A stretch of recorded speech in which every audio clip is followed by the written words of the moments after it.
Shalom, selamat pagi Bapak Ibu Saudara yang dikasihi Tuhan. Selamat berjumpa kembali dalam Mutiha Hangoluan Renungan Harian pagi ini, Rabu 31 Juli 2024. Dengan bacaan Alkitab dari Injil Yohanes pasal yang ketiga, ayat yang pertama hingga ayat yang ketujuh. Yang menjadi ayat renungan harian hari ini adalah Yohanes pasal 3 ayat 7, demikian firman Tuhan. Janganlah heran karena aku berkata, kalian semua harus dilahirkan kembali.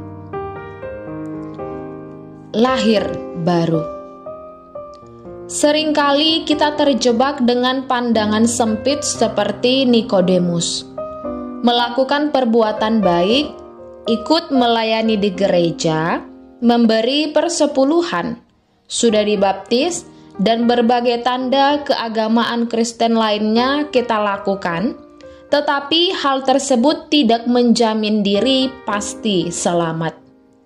Hanya pembaharuan dari Roh Kudus dapat membuat seseorang berkenan kepadanya. Mari kita periksa diri. Apakah kita sudah dilahirkan kembali? Nikodemus adalah seorang Farisi. Dia ikut di dalam suatu kelompok keagamaan Yahudi yang terkenal karena ketaatan mereka menjalankan hukum Taurat.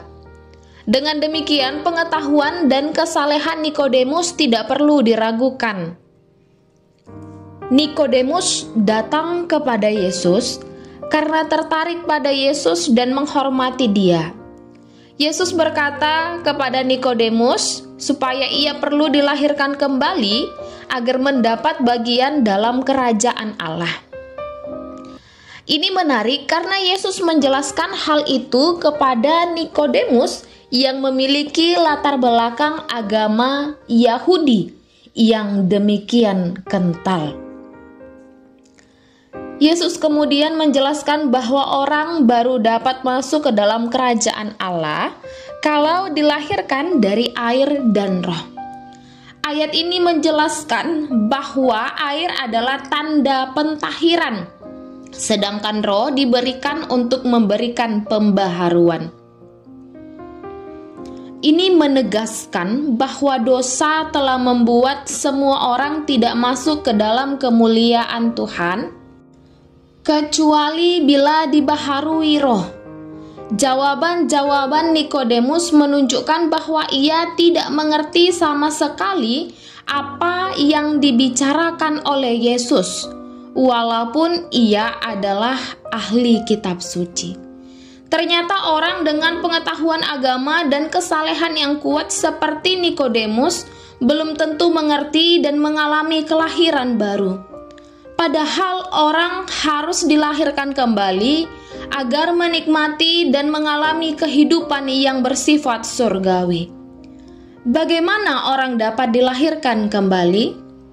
Yohanes pasal yang pertama ayat 12 hingga 13 menjelaskan bahwa orang yang menerima Yesus dan percaya dalam namanya akan menjadi anak Allah. Jika kita percaya akan Yesus, maka kita akan dilahirkan kembali, dan karena itu akan menerima hidup kekal. Saudaraku, atribut keagamaan yang disandang seseorang, perbuatan baik, bukan jaminan bahwa ia memahami kebenaran Tuhan. Juga tak ada apapun di dalam diri manusia yang membuat manusia dapat dibenarkan.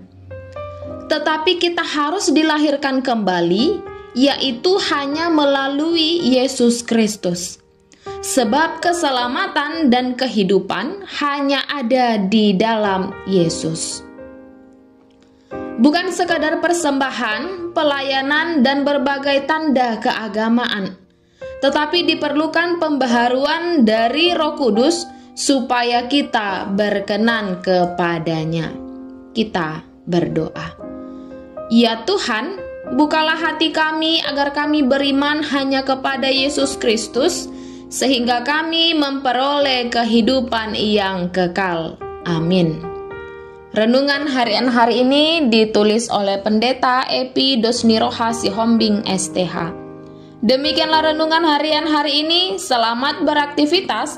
Tuhan Yesus memberkati. Shalom.